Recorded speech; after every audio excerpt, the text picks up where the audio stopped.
Terpilihnya Liz Truss mendapat respon beragam, termasuk ucapan selamat dari rivalnya Rishi Sunak. Dan untuk membahasnya saat ini saya sudah bersama dengan jurnalis senior Nuim Hayat langsung dari Melbourne, Australia. Assalamualaikum warahmatullahi wabarakatuh, Bang Nuim. Salam sehat selalu, Bang. Waalaikumsalam. Alhamdulillah. Waalaikumsalam warahmatullahi wabarakatuh. Bang Nuim, Elizabeth Truss terpilih sebagai Perdana Menteri Inggris menggantikan Boris Johnson. Seperti apa Bang Nuim melihat ini? Ya, inilah dia permainan politik. Karena yang namanya Elizabeth Truss ini atau dikenal Liz Truss, mantan Menteri Luar Negeri, orang yang sebenarnya tidak patuh kepada apa yang pernah diucapkannya. Misalnya, dia menentang adanya sistem kerajaan di Inggris. Dia ingin agar sistem kerajaan dihapus. Tapi kemudian dia balik gagang. Dia juga adalah orang yang katanya berada di tengah, tidak di kanan. Sedangkan konservatif itu biasanya di kanan. Tapi dia sekarang ke kanan. Tapi inilah politik. Politik itu adalah seni yang memungkinkan segala-galanya. Bahwa dia kemudian menang dari Rishi Sunak seperti yang dikatakan tadi, ada yang mengatakan ya karena apa? Karena Rishi Sunak itu kan orang India, keturunan India dan lain sebagainya. Mana mau orang Inggris punya perdana menteri yang keturunan asing, karena sistem pemilihan mereka itu berbeda dengan partai buruh. Setelah ditentukan oleh fraksi partai konservatif di parlemen siapa yang harus bertanding sebagai finalis, jadi antara Liz dengan Rishi, maka ini diserahkan kepada para anggota partai konservatif.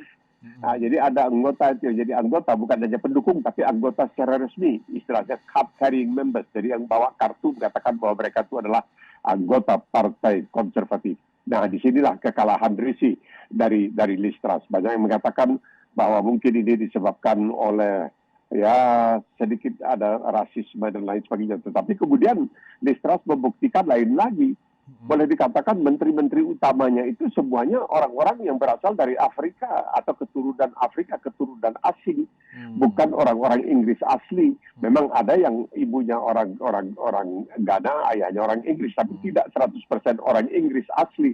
Jadi ini sesuatu yang menarik perhatian banyak orang, tapi tidak begitu dibicarakan karena dianggap bahwa di Inggris ini sudah biasa.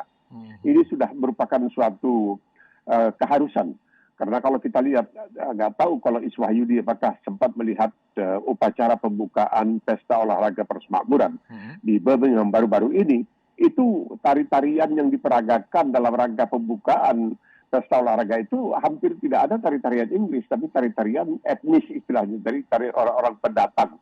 Memang di Birmingham itu sebagai kota kedua terbesar di Inggris, banyak sekali orang-orang non kulit putih yang tinggal di sana. Juga menarik adalah kenyataan, saya ingat waktu saya dahulu masih bekerja di BBC, ada seorang wartawan, kawan saya dari Medan datang dan dia minta diantar ke Downing Street, di tempat kediaman Perdana Menteri Inggris. Saya bawa ke sana, dia celengak-celenguk, dia lihat, di mana ini Perdana Menteri? Saya bilang, ini nomor 10 ini. Lah, yang jaga cuma satu polisi, polisinya juga nggak pakai pistol. Zaman itu polisi Inggris nggak pakai pistol, dan yang jaganya cuma satu orang polisi.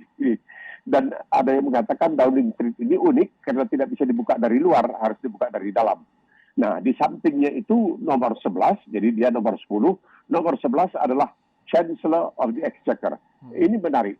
Tadi Iswahyudi mengatakan Menteri Keuangan. Kalau di Inggris itu tidak disebut Finance Minister, tapi Chancellor of the Exchequer. Jadi semacam pengawas keuangan negara begitu. Uang yang masuk dan uang yang dibelanjakan. Jadi sebenarnya Menteri Keuangan, tapi Inggris itu kan baunya berbeda dari orang lain. Nah, dalam hal ini ada 3 posisi yang dianggap sangat penting di dalam sesuatu kabinet di Inggris. Selain dari Menteri Keuangan yang seperti Wahyu disebutkan, juga Menteri Dalam Negeri dan Menteri Luar Negeri. Kita tahu Liz Truss sendiri sebelumnya adalah Menteri Luar Negeri. Dan ini menarik bahwa ketika dia harus pergi ke Skotlandia, Liz Truss, untuk mendapatkan restu dari Ratu Elizabeth, ya dia menghadap Ratu yang sebulan dia katakan sebenarnya harus dihapuskan. Tapi memang Ratu kabarnya dalam keadaan uzur sekali, bahkan oleh dokter ini dinasihati supaya tidak banyak melakukan perjalanan, tapi lebih banyak istirahat pada usia yang sudah 96 tahun. Liz Truss sendiri merupakan Perdana Menteri ketiga Inggris. Apakah ini akan bisa atau menjadi membawa perubahan segar bagi Inggris sendiri yang saat ini bisa dibilang cukup tidak terlalu stabil dari sisi finansial maupun kondisi di perpolitikannya sendiri, Bang Nuim. Yang Iswayu dimaksudkan adalah Perdana Menteri ketiga seorang wanita. Betul. Jadi Margaret Thatcher tahun 80-an, kemudian Theresa May, dan sekarang Liz Truss. Nah, keadaan memang sangat sulit. Tapi kalau kita melihat ke belakang, ketika Inggris Perdana Menterinya seorang perempuan, yaitu Margaret Thatcher, wah ini luar biasa. Ini perempuan yang satu ini garang sekali. Bahkan dikenal katanya kalau menterinya baca-baca, dia hajar pakai tasnya. Ya, dia hajar pakai tasnya. Itu bahwa Ronald Reagan sangat segan pada Margaret Thatcher. Margaret Thatcher ini Perdana Menteri, dia sebenarnya ahli kimia, dia bukan di bidang politik, dia ahli kimia. Kemudian dia masuk ke dalam politik, dan Theresa May ada seorang pendeta dan lain sebagainya. Nah, kita melihat bahwa ketika Margaret Thatcher menjadi Perdana Menteri, dia mampu betul-betul menundukkan serikat buruh. Yang waktu itu di Inggris sangat berkuasa. Saya sangat mengetahui karena sering kalau serikat buruh mengatakan, oke, kita mogok, waduh, tidak bisa bikin apa-apa. Tapi kemudian di bawah Margaret Thatcher, dengan, ya kata orang mengatakan, sekeras-kerasnya besi lebih keras hati seorang perempuan, maka dia betul-betul dapat menaklukkan serikat buruh di Inggris yang sampai sekarang tidak begitu banyak berkutik. Dan sekarang ini kita lihat tantangan yang dihadapi oleh Inggris ya di bawah Liz Truss ini memang sangat berat. Tapi Inggris bukanlah satu-satunya negara yang sedang mengalami kesulitan ekonomi. Hampir seluruh dunia mengalami kesulitan ekonomi dengan inflasi yang terlalu tinggi, biaya hidup yang terlalu tinggi, dan tentunya sekarang ini Rusia telah menutup keran dari minyak dan gas yang dia kirim ke Eropa dan lain sebagainya. Jadi tantangan berat yang dihadapi oleh seorang Liz Truss sebagai Perdana Menteri memang sangat luar biasa. Oleh sebab itu banyak yang mengatakan di Inggris sendiri, para pengamat mengatakan ada kemungkinan pada akhirnya Liz Truss terpaksa harus mengundurkan diri dan Boris Johnson kembali lagi. Karena nampaknya mungkin seorang Liz Truss belum begitu mampu untuk bisa mengatasi krisis, bukan krisis, tapi keadaan ekonomi yang berat sekali di Inggris sekarang ini. Nah, bisa dibilang kan sosok Liz Truss ini dalam pemilihan internal kemarin tidak secara bulat atau menang mutlak. Itu apakah nantinya bisa atau mampu menjaga soliditas dari Partai Konservatif sendiri, Bang Nuim, dan mampu membawa Inggris itu lebih firm lah untuk mengatasi sejumlah masalah ke depan? Inggris ini sangat taat pada tradisi. Jadi kalau kita lihat Inggris ini misalnya tidak punya undang-undang dasar tertulis. Tetapi mereka itu berpegang teguh pada tradisi. Kalau 50 tambah 1 kata mereka, itulah demokrasi. Jangan lupa, dikatakan oleh Winston Churchill, demokrasi adalah bentuk pemerintahan yang paling jelek. Tapi yang lain-lainnya lebih jelek, dan demokrasi itu adalah 50 tambah 1. Biar apapun yang mau dikatakan orang, Liz Truss menang, dapat mayoritas sehingga dia terpilih sebagai Perdana Menteri. Jadi dalam hal ini nampaknya Partai Konservatif untuk sekarang ini mulai merapatkan barisan. Mereka mendukung 100%, termasuk Rishi Sunak sendiri. Dia mengatakan harus merapatkan barisan, kita harus mendukung Liz Truss supaya dia dapat melaksanakan tugasnya untuk mengembalikan perekonomian Inggris ke usulnya ke arah yang lebih meyakinkan, yang lebih bisa diandalkan untuk bangsa Inggris sendiri. Jadi untuk sementara ini tidak akan ada dampaknya sabotase dari dalam batang tubuh Partai Konservatif sendiri atau Partai Tory. Karena ya kita melihat ya bahwa Inggris ini seperti dikatakan tadi bisa memberikan, kadang-kadang kita tidak tahu bahwa di abad ke-19 dia memilih seorang Yahudi, Israeli. Benjamin Disraeli menjadi Perdana Menteri ini sesuatu yang hampir tidak masuk di akal. Tapi bisa membuat kejutan-kejutan seperti itu Inggris ini. Karena Inggris ini punya agama negara, agama resmi. Namanya The Church of England. Gubernurnya dari gereja itu adalah Ratu atau Raja Inggris. Kalau mau dilihat ke belakang, menarik sekali bagaimana gereja The Church of England atau gereja England ini berdiri memisahkan diri dari Paus ya, dari Katolik. Ini menarik sekali. Tapi orang Inggris itu seperti saya katakan tradisinya luar biasa. Coba Iswadi bayangkan, ketika itu Raja Henry ke-8 sangat dihargai, sangat bahkan mendapatkan piagam atau satya lancana dari Paus, karena dia begitu gigih berjuang untuk membela gereja Katolik. Tapi kemudian ketika dia ingin menceraikan istri pertamanya, nah istri pertamanya ini adalah janda dari saudara laki-lakinya. Saudara laki-lakinya meninggal, dia menikahi istri pertamanya. Nah, ini istri pertama ini seorang Katolik dari Spanyol. Ketika dia jatuh hati pada seorang perempuan lain, dia mau menceraikan istri pertamanya, Paus tidak menerima. Karena di dalam ajaran agama Katolik itu tidak ada perceraian. Yang ada itu pembatalan pernikahan. Jadi saking marahnya Raja Henry ke-8, dia mengatakan kalau gitu kita bentuk gereja kita sendiri, disebutkan The Church of England. Tapi dalam banyak ritualnya, itu kelihatan masih ritual seperti yang dilakukan di dalam agama Katolik. Dan kemudian kita tahu kan bahwa Raja Inggris Henry VIII, Raja Inggris ya, Henry ke-8 ini punya lebih dari satu istri ya. Dua di antaranya kalau tidak salah dia penggal kepalanya karena dianggap tidak setia, dianggap berbuat selingkuh dan lain sebagainya. Nah, terbentuklah di situ gereja The Church of England. Nah, sekarang Church of England ini di gubernurnya adalah ratu atau raja Inggris. Nah, Bang Luim, kalau misalkan kita lihat gaya berpolitik di Inggris itu kan bisa dibilang memang mungkin, kalau yang saya lihat ya, sejak terpilihnya Boris Johnson, sosok kepribadian seseorang itu sepertinya tidak menjadi acuan ketika memilih, namun visi dan misi dari sosok tersebut untuk membawa negaranya menjadi lebih baik itu yang jadi tujuan. Maksudnya ketika Boris punya tabiat yang dalam tanda petik agak nyeleneh, yang akhirnya membuat kecewa masyarakat dan akhirnya membuat juga Boris Johnson kemudian mundur. Inikah memang gaya demokrasi yang seharusnya atau seperti apa Bang Luim melihatnya?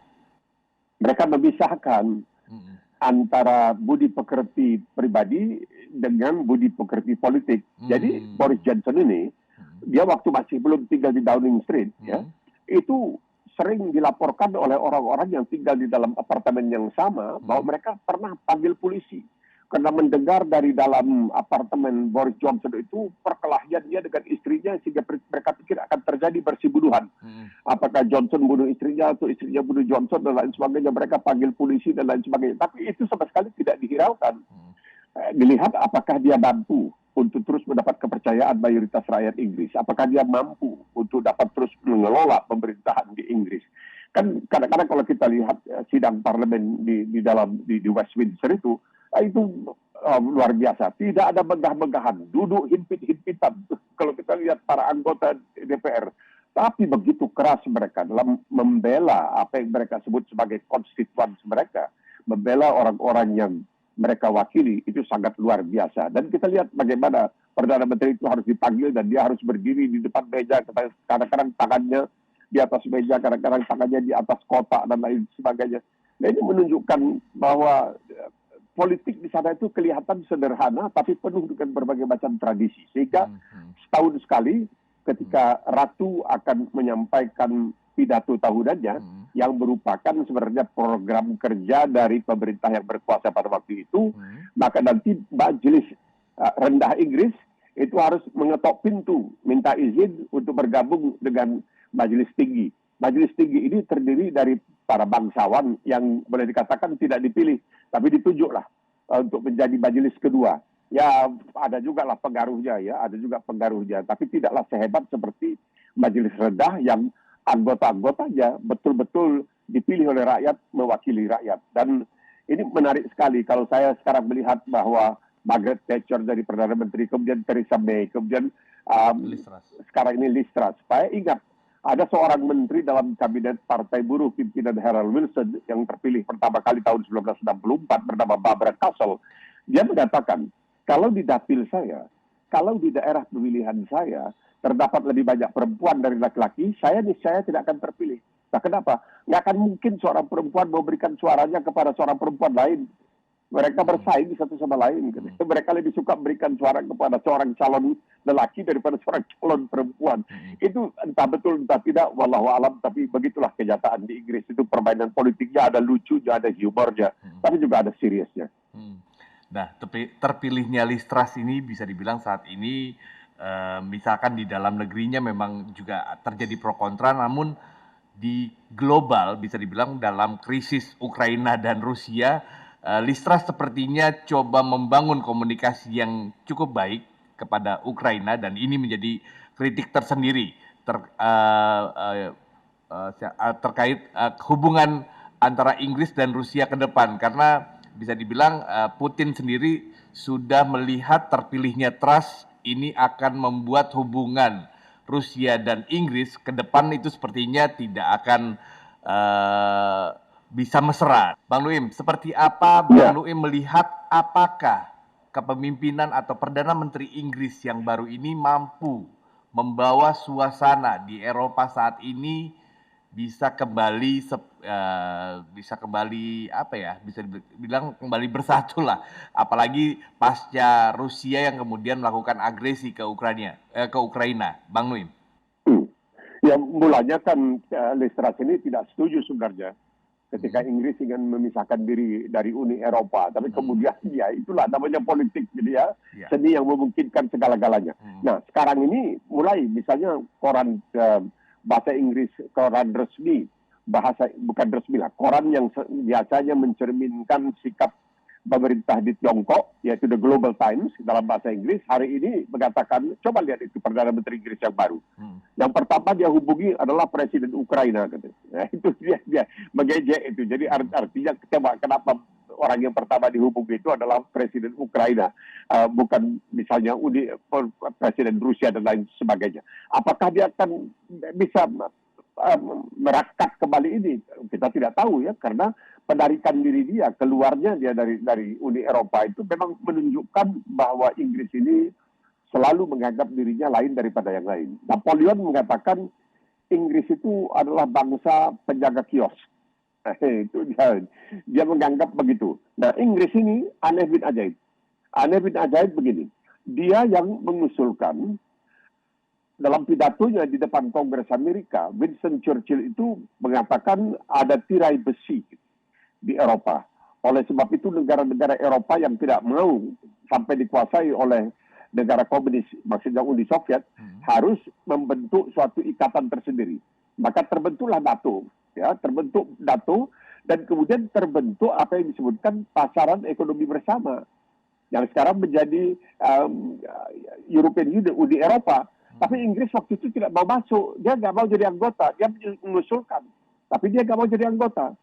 Setelah dia terbirit-birit ekonominya karena dia harus berdagang dengan negara-negara di luar Eropa, maka mulailah dia kasak kusuk minta mengemis agar dijadikan anggota Uni Eropa. Akhirnya diterima dengan tentangan yang sangat kuat dari Prancis, dari Jenderal de Gaulle. Tapi Inggris, dan jangan lupa Iswahili, Inggrislah yang mengusulkan agar ada FIFA, Persatuan Sepak Bola Sedunia. Tapi dia nggak mau jadi anggota.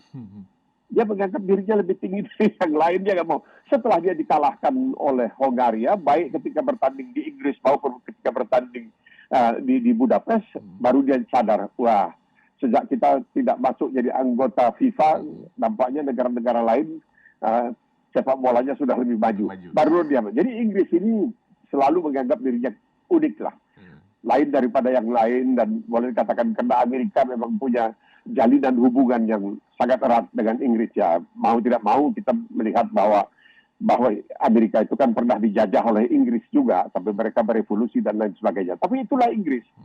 Dia mengusulkan bahwa ada tirai besi, ini berbahaya, Eropa harus bersatu. Dibentuklah pasar ekonomi bersama Eropa. Dia nggak mau masuk. Akhirnya dia terpaksa mengemis-ngemis minta masuk untuk menjadi anggota karena merasa ekonominya sudah terhimpit. Jadi kita lihat sekarang ini, dalam keadaan dia berada di luar pasar ekonomi Eropa, di luar Uni Eropa ini, apakah dia mampu menjalin hubungan yang lebih akrab misalnya dalam bidang ekonomi dengan katakanlah Amerika Serikat, dengan Australia? Ini kan negara-negara yang jauh dari Inggris. Negara-negara yang dekat itu ya itu Eropa di sekitarnya. Karena Inggris itu selalu menganggap dirinya lain ya, karena ya ada yang mengatakan bahwa sebenarnya Eropa itu pernah bisa dikuasai seluruhnya oleh Prancis melalui Napoleon Bonaparte, tetapi akhirnya Napoleon, bala tentara Prancis dikalahkan ya, oleh Inggris dalam suatu pertempuran yang sangat masyhur ya. Lalu dikatakan di situ, kenapa Prancis kalah? Prancis kalah karena waktu itu katanya Napoleon ambilnya kambuh sehingga dia tidak bisa nunggang kuda. Itu Inggris bikin nggak tahu betul atau tidak, tapi dia mengatakan ya itulah makanya Prancis kalah karena Napoleon nggak bisa nunggang kuda, nggak bisa memimpin pasukannya karena ambiennya kambuh. Dan kemudian juga kita lihat Jerman, seharusnya Jerman bisa berkuasa seluruh Eropa, tapi tidak karena antara lain juga tantangan yang sangat perlawanan yang sangat keras yang disampaikan oleh Inggris. Jadi adalah hal-hal yang menarik dari Inggris ini. Oleh sebab itu, ketika seorang Menteri Luar Negeri Inggris ditanya oleh seorang Menteri Luar Negeri Prancis, saudara, kalau saudara bukan orang Inggris, saudara ingin menjadi orang apa? Ya orang Inggris lah. Kalau saya bukan orang Inggris, saya kepingin jadi orang Inggris. Nah, ini lah Inggris ini. Jadi kita tidak heran, Iswadi, satu dari tiap-tiap 4 orang di dunia ini bicara bahasa Inggris. Kita pakai komputer apa semua pakai bahasa Inggris. Bagaimana mungkin ini negara kecil, penduduknya tidak sampai 70 juta. Kok bisa dia berada pulau dilepas Eropa. Makanya Napoleon suka mengatakan ada hak apa dia menyebutkan selat yang memisahkan Inggris dengan Eropa, selat Inggris. Tapi semua orang tahu itu adalah selat Inggris, di English Channel. Itulah dia Inggris, kecil-kecil cabai rawit. Dan ini juga keunikan Inggris ini yang juga membuat Presiden Rusia Vladimir Putin menyindir terpilihnya Liz Truss itu bisa dibilang bukan mewakili seluruh warga negara Inggris, karena bisa dibilang memang Liz Truss ini dipilih oleh partai konservatif, bisa dibilang seperti itu, bukan dari seluruh warga Inggris. Nah, ini yang kemudian menyindir bahwa ya mungkin ini karena kekecewaan Putin, karena Truss itu lebih dulu menelpon Presiden Ukraina pasca terpilih sebagai Perdana Menteri. Bang Nui melihatnya apakah memang keunikan-keunikan politik di Inggris ini bisa dibilang akan menjadi keunggulan atau nanti ke depannya akan menjadi kekurangan Inggris itu sendiri, Bang Nui? Ya, kita melihatnya. Kalau sekarang ini di mana-mana ada persatuan. Kita lihat ada ASEAN. Kita melihat ada Uni Eropa. Kita melihat ada misalnya NAFTA di Amerika Utara, Amerika Selatan dan lain sebagainya. Tapi Inggris tetap ingin menyendiri. Nah, kalau apa yang dikatakan Putin tidak benar, dia sendiri apakah dia dipilih oleh mayoritas rakyat Rusia? Kita juga ingin bertanya kepada Putin. Kalau dari segi representatif, ya barangkali Liz Truss lebih representatif sebagai pemimpin Inggris daripada Putin sebagai pemimpin Rusia. Kita tidak tahu sekarang ini berapa banyak orang yang sudah dipenjarakan di Rusia karena mereka menyebutkan apa yang terjadi di Ukraina adalah peperangan, itu tidak boleh. Putin mengatakan tidak boleh. Jadi kebebasan pendapat dan lain sebagainya. Karena Inggris ini dari sejak dahulu ingin tampil beda. Itu selamanya ingin tampil beda. Tapi dia punya kemampuan untuk tampil beda. Karena Iswayudi barangkali juga pernah membaca sejarah bahwa ketika Raja Henry ke-8 ya menceraikan istrinya yang dari Spanyol, itu Spanyol marahnya luar biasa. Kemudian ketika anak dari Raja Henry ke-8, Elizabeth pertama menjadi Ratu Inggris, itu Spanyol mengirimkan 125 kapal layar, kapal tempur lah, bisa disebut kapal tempur layar. Itu ceritanya waktu kelihatan sudah armada Spanyol mendekati Inggris, diberitahukan kepada Panglima Angkatan Lautnya, antaranya itu bekas bajak laut ya, Francis Drake dan lain sebagainya, bahwa itu kapal Spanyol sudah kelihatan. Dia bilang, tunggu dulu, mereka ada permainan, macam permainan kriket, macam permainan golf, banyak kroket. Tunggu dulu, ini permainan mau diselesaikan dulu, nanti baru kita berhadapan. Itu begitu cerita-cerita ini dilestarikan untuk menunjukkan kehebatan Inggris itu apa benar atau tidak. Ini sudah mau diserang 125 kapal. Akhirnya yang kembali kabarnya cuma 1 kapal. Hancur semua. Dia bikin. Padahal dia tidak punya kekuatan seperti kekuatan Spanyol pada waktu itu. Tapi dia mampu. Sehingga dialah barangkali mau kita katakan sebagai salah satu superpower atau adik kuasa di dunia ini. Sebelum Amerika Serikat dan Uni Soviet, Inggris lah. Jadi kan pernah ada adik kuasa di dunia ini. Kita lihat kekuasaan Romawi misalnya, yang begitu hebat. Kemudian ada kekuasaan Khilafah Utsmaniyah misalnya, yang berkuasa sampai 700-800 tahun. Nah, kemudian Amerika dengan Uni Soviet menjadi 2 adik kuasa. Nah, Inggris itu sebelumnya sudah pernah jadi adik kuasa di abad ke-18 sampai awal abad ke-19. Kecil-kecil memang, ya itulah dia. Cabai rawitnya itu barangkali memang benar kalau ada yang mengatakan demikian.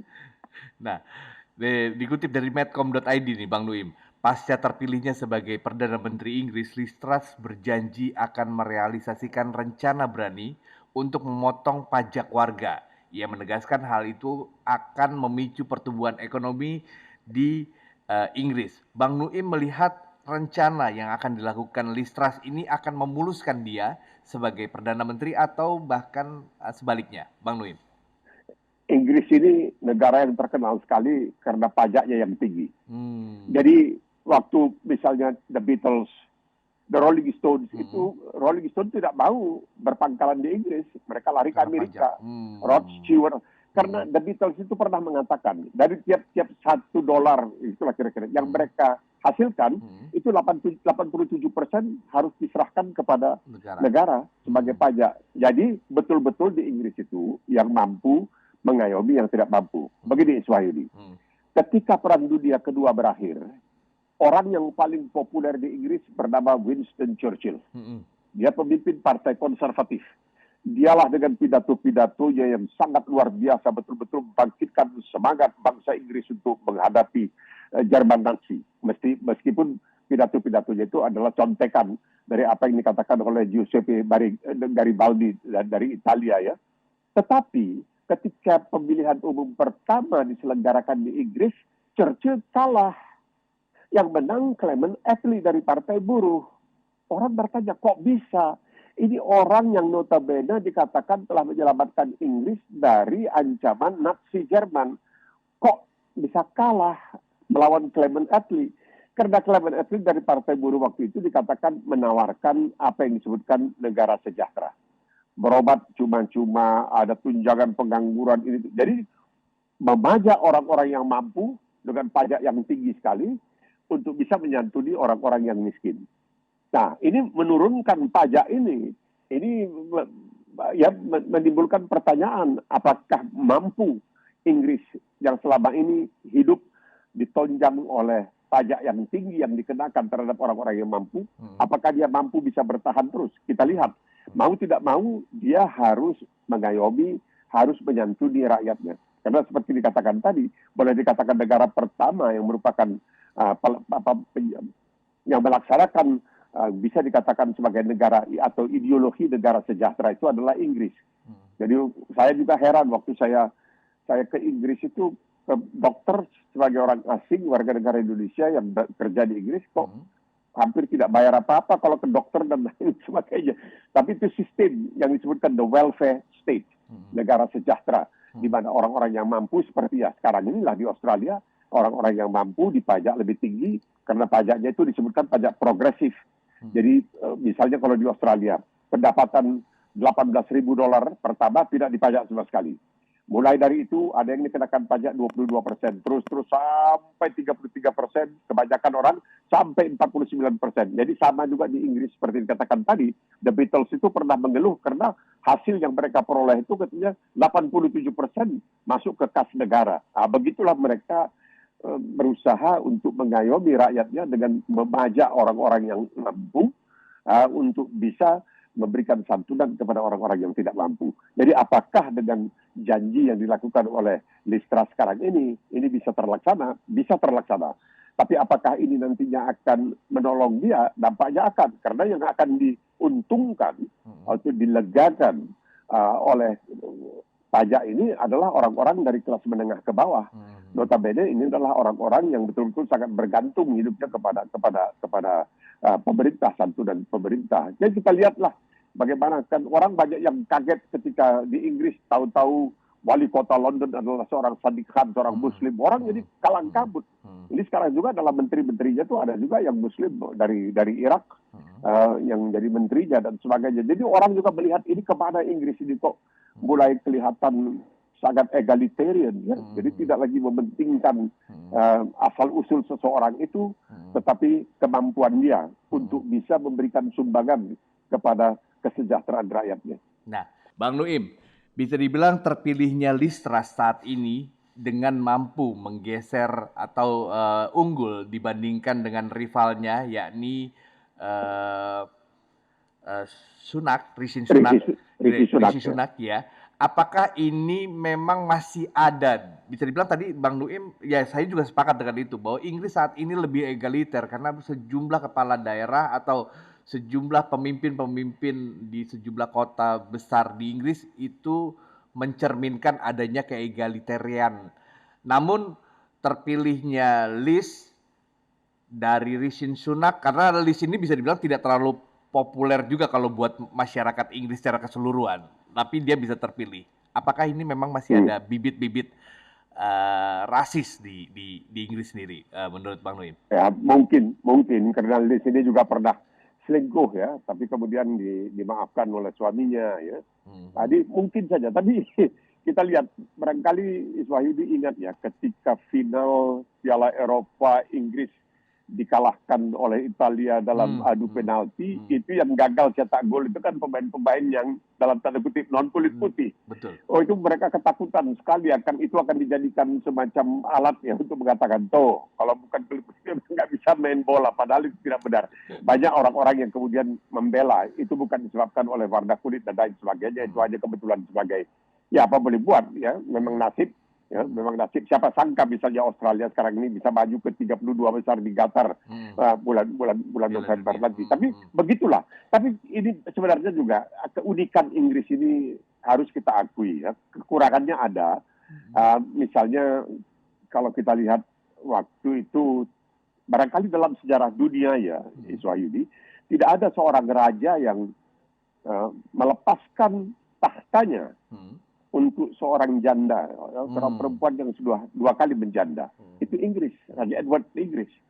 Dia mengatakan kepada Winston Churchill pada waktu itu, kalau saya tidak dibolehkan menikah dengan perempuan, Wally Woffle Simpson dari Amerika, yang dikabarkan juga budi paya, moralnya kurang begitu bagus dan sebagainya, saya tidak bisa menjadi raja di Inggris. Gitu. Makanya dia melepaskan tahtanya dan menyerahkan itu kepada saudara laki-lakinya. Nah, ini hal-hal yang seperti ini membuat orang mengatakan, nah, Inggris itu uniknya itu kadang-kadang seperti itu. Karena apa? Dia tidak bisa menikah dengan seorang janda, karena dalam ketentuan gereja Anglikan, seorang anggota bangsawan Inggris yaitu mesti menikah di gereja. Sedangkan ketentuan gereja Anglikan, orang yang sudah pernah bercerai tidak bisa menikah di gereja. Ini sama juga terjadi dengan adik Ratu Elizabeth sendiri, Margaret, yang sudah meninggal, yang patah hati dengan seorang anggota angkatan bersenjata namanya grup Peter Townsend, Captain grup Peter Townsend. Tidak bisa menikah karena harus menikah di gereja, tapi karena agama gereja tidak mengizinkan, mereka tidak bisa menikah. Jadi Inggris itu ada kelemahan-kelemahan kalau kita lihat, tapi lebih banyak juga keunggulan-keunggulan yang kita harus mengakui. Saya selalu mengatakan, coba bayangkan, kita itu menyebut kunci Inggris. Kenapa? Dia itu besar kecil, dia bisa buka, dia bisa tutup. Kita kunci Inggris. Itu saja sudah hebatnya di situ tuh Inggris itu dikatakan dia ada keistimewaannya dalam banyak hal. Ya. Saya sebagai seorang peminat sastra ya tentunya Shakespeare, William Congreve, Dickens, itu pengarang-pengarang Inggris memang menjadi idola saya lah dalam menikmati kesusastraan. Tapi itulah Inggris yang selalu mengatakan dirinya, they will always be in England. Senantiasa bakal ada England. Bahwa matahari tidak pernah terbenam, the sun never sets on the English Empire. Tidak juga, sekarang sudah hancur. Imperiumnya sudah hancur. Dia mengatakan matahari tidak pernah terbenam di Imperium Inggris. Sekarang sudah tidak ada lagi Imperiumnya.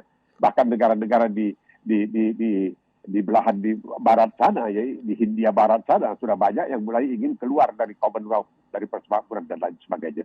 Tapi kita tunggulah tanggal mainnya. Kita lihat bagaimana Liz Truss ini, bagaimana dengan orang-orang yang bukan asli Inggris sebagai menteri-menteri utamanya. Kan mereka tidak menyebutkan menteri, minister. Minister itu lebih rendah dari secretary. Jadi kalau sekretaris dalam negeri itu lebih tinggi dari minister dalam negeri kalau di Inggris. Begitu kira-kira. Itulah anehnya, itulah uniknya Inggris.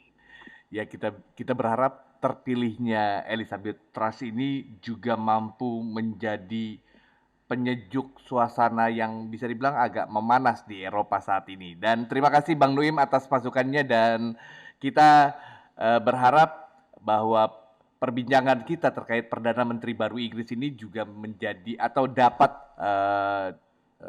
menjadi sebuah konklusi bagaimana kita berbangsa bernegara di Indonesia. Ada positifnya yang kita ambil, jangan yang jeleknya ya Bang Nuim ya. Ya, Iya, betul, betul.